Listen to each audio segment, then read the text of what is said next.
नमस्ते दोस्तों, आप सभी का स्वागत है हमारे YouTube चैनल पे जिसका नाम है। आशा करता हूँ आप सभी कुशल मंगल होंगे।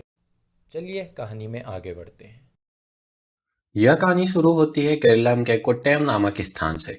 वहां सेंट पायस कॉन्वेंट नाम का एक कॉन्वेंट है। यहाँ एक लड़की पढ़ने आई थी जिसका नाम था बीना थॉमस। उसकी उम्र करीब 18-19 साल की थी। कॉन्वेंट में दाखिला लेने के बाद उनका नाम बदलकर सिस्टर अभया रख दिया गया। सिस्टर अभया नन बनने के लिए इस कॉन्वेंट में पढ़ने आई थी और वो कॉन्वेंट हॉस्टल में ही रहती थी। सिस्टर अभया के अलावा और अनेकों लड़कियां यहाँ पढ़ने आती थी। दिन था 27 मार्च 1992 का। इस दिन अभया की परीक्षा थी। सिस्टर अभया रात में सोने से पहले सुबह 4 बजे का अलार्म लगाती है और फिर सो जाती है। अगले दिन अलार्म बजने पर वह सुबह 4 बजे उठ जाती है। सिस्टर अभया अपने बाकी सहेलियों से पहले ही उठ जाती है। जैसा कि आप जानते हैं कि तटीय क्षेत्रों में बहुत गर्मी होती है। केरल में भी भयानक गर्मी होती थी। उठने के बाद सिस्टर अभया ने अपने सहेलियों को उठाया। इसके बाद उसने अपनी चप्पल पहनी। 10-12 मिनट बाद उसकी सहेलियां उठने लगती है। सिस्टर अभया ने उन्हें बताया कि वे किचन में पानी पीने जा रही है और जल्द ही वापस आएगी। दरवाजे के बगल में एक किचन था जहां फ्रिज रखा था। अभया ने जाकर फ्रिज से बोतल निकालकर पानी पिया। करीब 4:15 बजे उनकी सहेलियां उठी और परीक्षा की तैयारी करने लगी। इसी बीच उन्हें आभास हुआ कि अभया यहाँ नहीं है। एक दोस्त उसे बुलाने के लिए किचन में जाती है। किचन में उसने देखा कि फ्रिज के पास पानी गिरा हुआ है और अभया की एक चप्पल वहीं पड़ी हुई है। उस दोस्त ने अभया को कई बार आवाज दी लेकिन कोई जवाब नहीं आया। अब यही सहेली अपने कमरे में आती है और बाकी सहेलियों को बताती है कि अभया वहां नहीं है। इसके बाद अब सब अभया को बुलाने लगते हैं। उन्हें लगा कि अभया गायब हो गई है। सब मित्र अब अभया को ढूंढने लगे। इसी छात्रावास के कंपाउंड में एक कुआं था। अब अभया को ढूंढते ढूंढते एक मित्र कुएं के पास गई तो वहां पर अभया की दूसरी चप्पल मिली। अब इस दोस्त ने कुएं में झांका तो उसके होश उड़ गए। कुएं के अंदर अभया की लाश पड़ी थी। तुरंत यह बात पूरे कॉन्वेंट हॉस्टल में पहुंच गई। जैसी यह बात कॉन्वेंट हॉस्टल में पहुंची सबके होश उड़ गए। पुलिस को तुरंत बुलाया गया। तुरंत कोट्टयम पुलिस वहां आई, जिसके बाद अभया को कुएं से बाहर निकालने के लिए फायर ब्रिगेड को बुलाया गया। सुबह 10 बजे तक शव को कुएं से बाहर निकाल लिया गया, जिसके बाद शव को पोस्टमार्टम के लिए भेज दिया गया। इसके बाद सबके मन में यही सवाल चल रहा था कि सिस्टर अब यहाँ आई तो आई कैसे। उसे जरूर प्यास लगी होगी, पानी पीने के लिए वो किचन में गई होगी। मान लीजिए पानी नहीं था होगा तो वह किचन से कुएं पर आ गई होगी। लेकिन पानी फ्रिज के पास पड़ा हुआ था, इसका मतलब फ्रिज में पानी था। यह भी बात उठी कि अभया की एक चप्पल किचन में फ्रिज के पास पड़ी थी। अब सिस्टर अभया का पोस्टमार्टम कोट्टयम मेडिकल कॉलेज में डॉक्टर राधाकृष्णन द्वारा किया जाता है। पोस्टमार्टम रिपोर्ट में पता चलता है कि अभया के सिर पर चोट का निशान था।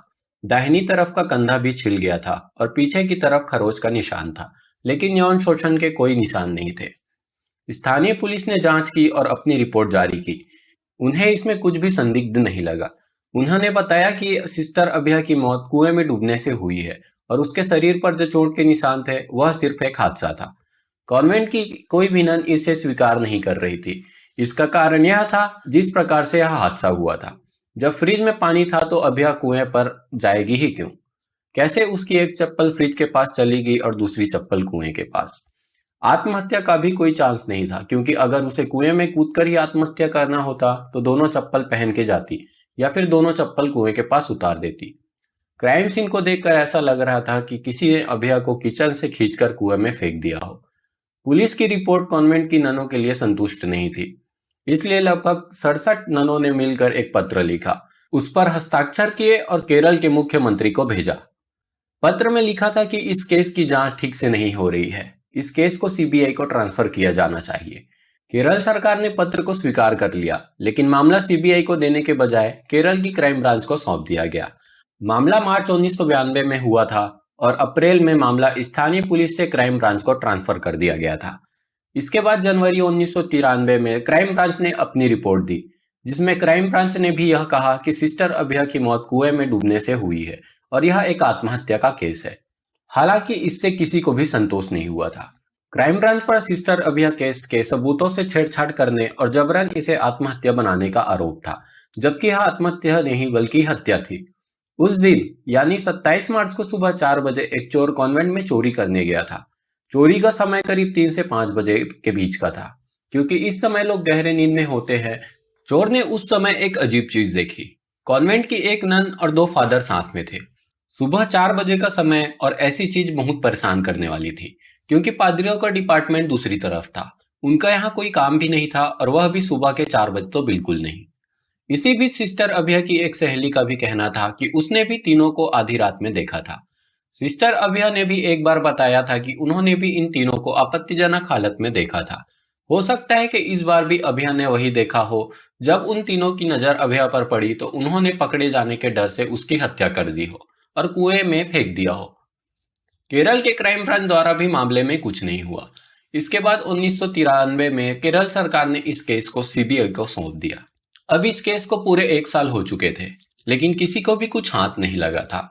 29 मार्च 1993 को सीबीआई ने इस मामले में एफआईआर दर्ज की और अपनी जांच शुरू की। वर्गीस पी थॉमस के नेतृत्व में यह सीबीआई की पहली टीम थी। 30 दिसंबर 1993 को अचानक मिस्टर थॉमस सीबीआई की सेवा से इस्तीफा दे रहे थे।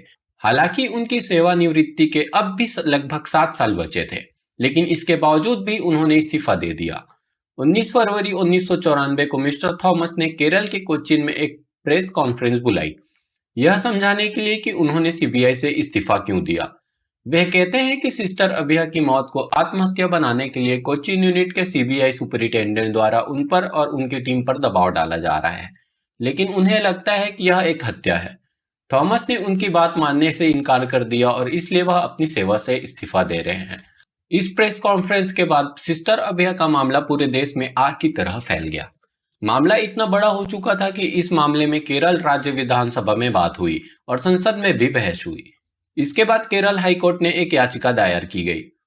केरल की अदालत ने आदेश दिया कि सीबीआई अधीक्षक को जांच और कोच्चिन सीबीआई यूनिट से तुरंत हटा दिया जाए।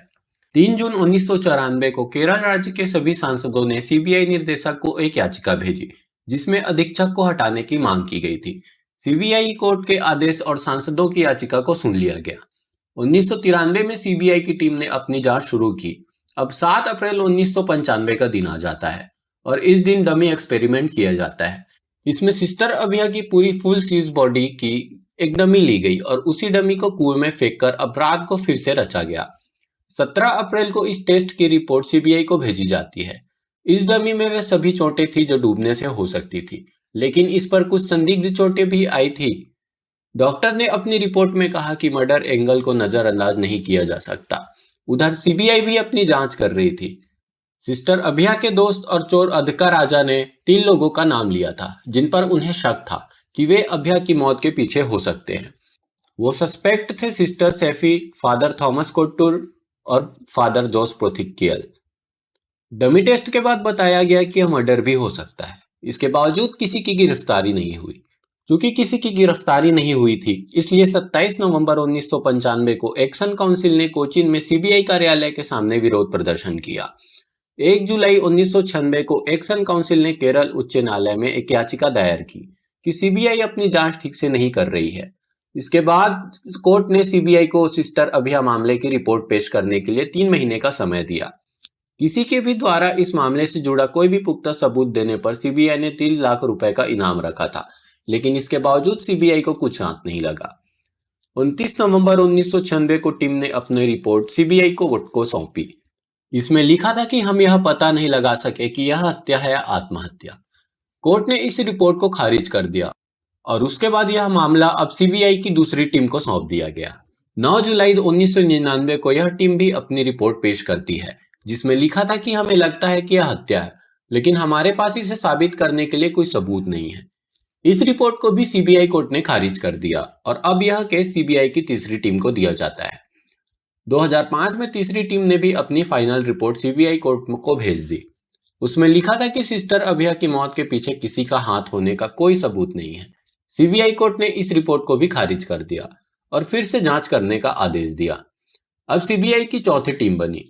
7 नवंबर 2008 को कोर्ट ने केरल ब्रांच की सीबीआई टीम को कोर्ट में पेश किया। उन्हें बिना किसी दबाव में आए इस मामले की जांच करने का आदेश दिया गया। अब सीबीआई की चौथी टीम अपनी जांच शुरू करती है। सीबीआई का आरोप था कि इस केस के बारे में स्थानीय पुलिस और केरल क्राइम ब्रांच ने हत्या का जिक्र ही नहीं किया। वे दोनों केवल आत्महत्या दुर्घटना की ही बातें कर रहे थे। क्राइम सीन से जो भी सबूत मिले, चाहे वो अभिया के कपड़े हो या उनकी चप्पल या कुछ और, सब कुछ फॉरेंसिक लैब भेज दिया गया, लेकिन एक भी फिजिकल एविडेंस एकत्र नहीं किए गए। अपराध स्थल की भी तलाशी की गई। जब शव निकाला गया तो तस्वीरें भी क्लिक की गई। चोट के निशान साफ नजर आ रहे थे। शुरुआती जांच में जो भी पोस्टमार्टम रिपोर्ट या कोई और फॉरेंसिक रिपोर्ट आई, उस हर चीज में छेड़छाड़ की गई, जिससे रिपोर्ट में कुछ न कुछ बदलाव जरूर आया। कोट्टयम मेडिकल कॉलेज में पोस्टमार्टम करने वाले डॉक्टर राधाकृष्णन ने आरोप लगाया कि क्राइम ब्रांच ने उन्हें अपराध स्थल पर जाने की अनुमति ही नहीं दी, ताकि वह ठीक से अपनी रिपोर्ट न दे सके कि सिस्टर अभय की मौत का कारण क्या हो सकता है। डॉक्टर ने सिस्टर अभय के शरीर पर 6 चोटें देखी, जो डूबने के कारण हो सकती थी। यह उन्होंने रिपोर्ट में भी लिखा था, लेकिन जैसा मैंने आपको पहले बताया था, रिपोर्ट में छेड़छाड़ की गई थी। सीबीआई की इस टीम ने सिस्टर अभय की दोस्त और चोर अदक्का राजू के बयान पर भी संज्ञान लिया। सिस्टर अभय की सहेली बता रही थी कि अभय ने एक नन और 2 पादरियों को आपत्तिजनक हालत में देखा था। सीबीआई ने कहा कि यह सच है। सीबीआई ने सोचा कि अगर उनसे कड़ाई से पूछताछ की जाएगी तो वे कुछ न कुछ सच जरूर बताएंगे, इसलिए उनका नार्को टेस्ट कराया जाए। अगस्त 2007 में सीबीआई द्वारा उनका नार्को टेस्ट किया गया।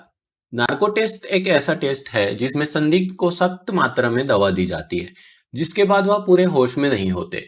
इस स्तर पर संदिग्ध केवल सच बोलता है। CBI sister Sophie, father Kottur और फादर जोस को अपना संदिग्ध मानती है और उन्हें नार्को टेस्ट के लिए बेंगलुरु भेजा जाता है। डॉक्टर मालिनी के नेतृत्व में इनका नार्को टेस्ट किया जाता है। डॉक्टर मालिनी ने अब्दुल करीम तेलगी और अबू सलीम का भी नार्को टेस्ट कराया था।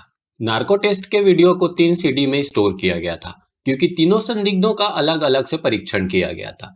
ये सीडी जुडिशियल मजिस्ट्रेट कोर्ट और केलर हाई कोर्ट को भेजी जाती है। बाद में पता चलता है कि इन सीडी के साथ भी छेड़छाड़ की गई है। हाई कोर्ट ने डॉक्टर मालिनी से इसका जवाब मांगा और साथ ही उस समय रिकॉर्ड किए गए ओरिजिनल वीडियो को भी मांगा, लेकिन इस समय तक मालिनी किसी और ही समस्या में फंस गई थी। दरअसल डॉक्टर मालिनी ने अपने जन्म प्रमाण पत्र में कुछ गलत किया था, जिसके बाद उसे इस पद से हटा दिया गया। अब हाई कोर्ट में जवाब देने वाला कोई नहीं था। डॉक्टर मालिनी के अलावा उस टेस्ट में शामिल सभी लोगों का कहना था कि उनके यहाँ से किसी तरह की छेड़छाड़ नहीं हुई है। कोर्ट में आई सीडी को centre of development for imaging technology को भेजा जाता है। पहली सीडी फादर कोट्टूर की थी।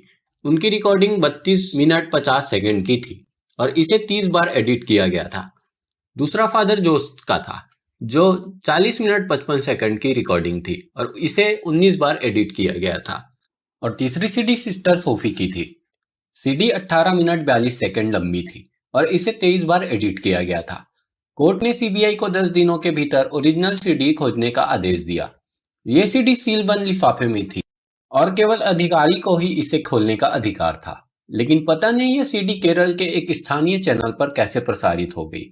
इन सीडी में 2 फादर्स और एक नन अपनी आपबीती बता रहे थे कि कैसे उन्होंने इस घटना को अंजाम दिया।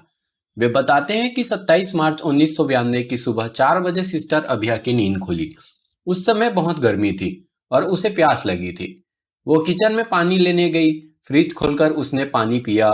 तभी उसे आवाज सुनाई दी, जिसके बाद थोड़ा सा पानी जमीन पर गिर गया। किचन के बगल वाले कमरे से आवाज आ रही थी। सिस्टर अभया बोतल को फ्रिज में रखकर उस कमरे में चली गई। सिस्टर अभया ने sister Sophie, father Thomas Kottoor और फादर जॉस को आपत्तिजनक हालत में देखा, जिसके बाद सिस्टर सोफी डर गई और सिस्टर अभया के सिर पर हथौड़े से वार कर दिया। सिस्टर अभया तुरंत बेहोश हो गई और जमीन पर गिर गई। इन तीनों ने सोचा कि वह मर गई है। फिर दोनों फादर्स ने सिस्टर अभया को उठाकर कुएं में फेंक दिया। यह सब तीनों ने नार्को टेस्ट के वक्त बताया था। चूंकि इस टेस्ट के साथ छेड़छाड़ की गई थी, इसलिए इस टेस्ट पर सवाल उठाया गया। अदालत में इस तरह की टेस्ट को स्वीकार नहीं किया जाता, क्योंकि जो कुछ भी होता है वह नशे के प्रभाव में होता है। इसके बाद इन तीनों के एक ही बयान को सीबीआई की रिपोर्ट ने विभाजित कर दिया। तीनों पूछताछ के लिए सीबीआई की हिरासत में जाते हैं और इन तीनों को 1-1 साल की जेल होती है।